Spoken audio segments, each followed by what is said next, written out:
Alors, parlons maintenant des alcools. C'est la deuxième famille chimique dont on va apprendre la nomenclature. Alors, la définition, un alcool en chimie, ce sont des molécules qui sont constituées de carbone, d'hydrogène et d'oxygène, et qui possèdent, et ça va être très important, un groupement hydroxyle. Donc les groupements qu'on vous avait demandé de pouvoir repérer l'année dernière en seconde dans des molécules, cette année, il va falloir les connaître par cœur, ces groupements, et savoir dans quel type de fonction on peut les retrouver, parce qu'on peut avoir des groupements présents dans plusieurs fonctions. Donc, un alcool possède un groupement hydroxyle, donc tiré OH, et l'oxygène, ce groupement, va être relié à un carbone tétragonal, donc relié à 4 liaisons simples. Ça, c'est très important parce que vous pourriez avoir un oxygène relié à un carbone trigonal, qui a une double liaison. Ça, ce ne sera pas un alcool, même s'il y a un OH. Donc là, typiquement, l'éthanol, voilà. Donc l'éthanol, c'est le premier, c'est l'alcool comestible, c'est celui qui, en modèle moléculaire, ressemble à un petit chien avec la tête, la queue, les pattes. Voilà. Donc, au niveau de la nomenclature, le nom de l'alcane, il découle de l'alcane qui a le même nombre de carbone dont il dérive. Donc, la méthode, on identifie la chaîne principale. La chaîne principale, c'est forcément toujours la plus longue, mais qui contient le carbone qu'on va appeler fonctionnel, c'est-à-dire le carbone sur lequel il y a le groupement OH. Ça, c'est très important. On identifie les groupes alkyles, donc les ramifications, comme pour les alcanes, c'est exactement la même chose.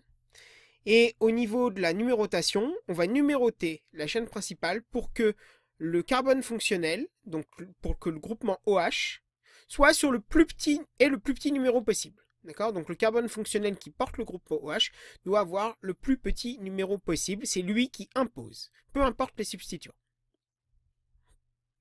Et on remplace donc le E de la terminaison ane des alcanes par ol avec un tiret entre les deux. Et X ici va montrer la position, le numéro sur lequel du carbone où il y a le groupement OH. Donc on va regarder des exemples. C7H16O et C4H10O. Donc voilà une molécule qu'on a choisie. Donc repérons la chaîne principale. Donc la plus longue, c'est celle-là, où il y en a 6. Donc là, on a des chaînes principales pour l'instant, pour comprendre, droite. Vous pourriez avoir des chaînes coudées, hein. Attention, ça peut être des pièges. Donc, regardons, donc on a un groupement méthyle ici sur le carbone 5, et on a un groupement hydroxyle OH sur le carbone 3. Donc, c'est le groupement OH qui impose la numérotation pour toute la molécule. Donc, la méthode, combien on a de carbone? On met hexane, puisqu'on en a 6. Avant, c'est comme pour les alcanes, c'est le 5 méthyle, parce que 1 carbone, et on met -3 parce que, et -ol parce que le groupement OH est sur le carbone 3. Voilà, donc c'est exactement la même chose. Maintenant, c'est 4H10O, on vous propose cette molécule-là. Donc combien de carbone sur la chaîne principale qui contient le carbone fonctionnel qui porte OH? Donc celui-ci. On en a 1, 2, 3, donc ce sera du propane. Et ici, le OH est sur le carbone 2, donc on aura du propane 2-2-ol. Et le CH3, ici, est aussi sur le carbone 2, donc nous aurons du 2-méthylpropane-2-ol. Un petit peu plus compliqué, celle-ci. Donc, la chaîne principale qui contient OH. Donc, bah, on a celle-là. 1, 2, 3, 4. D'accord. Alors, on aurait pu avoir celle-là. 1, 2, 3 et 4. Mais là, on a choisi celle-là parce qu'elle contient aussi, il y a une ramification ici. Donc, 1, 2, 3, 4. Donc, ici, donc, on a 4 carbones sur la chaîne principale. Donc, ce sera du butane.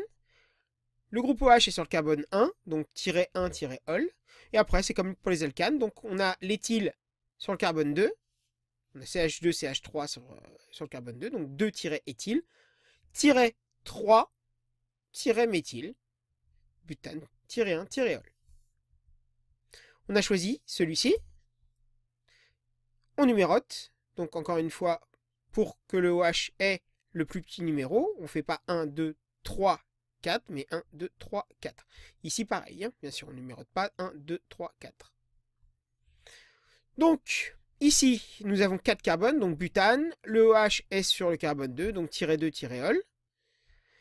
Mais là, on a deux groupes méthyl, celui-là et celui-là, sur les deux sur le carbone 3. Dans ce cas-là, on va mettre 3,3, parce que les deux sont sur le carbone 3, donc on met les deux chiffres, tirés. Et comme c'est 2 méthyl qu'il y a, 10 méthyl. Alors, on aurait pu prendre celle-là, 1, 2, 3, 4, ou 1, 2, 3, 4. Vous voyez que sur le carbone 3, quoi qu'il arrive, on aurait eu 2 méthyl aussi. Voyons maintenant ce qu'on appelle la classe d'un alcool.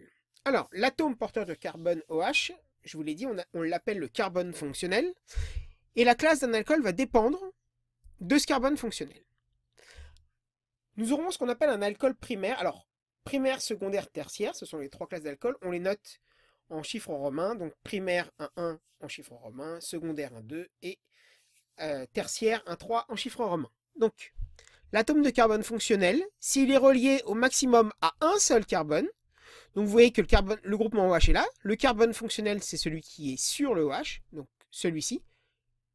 Ce carbone, il est relié à combien de carbone? À un seul.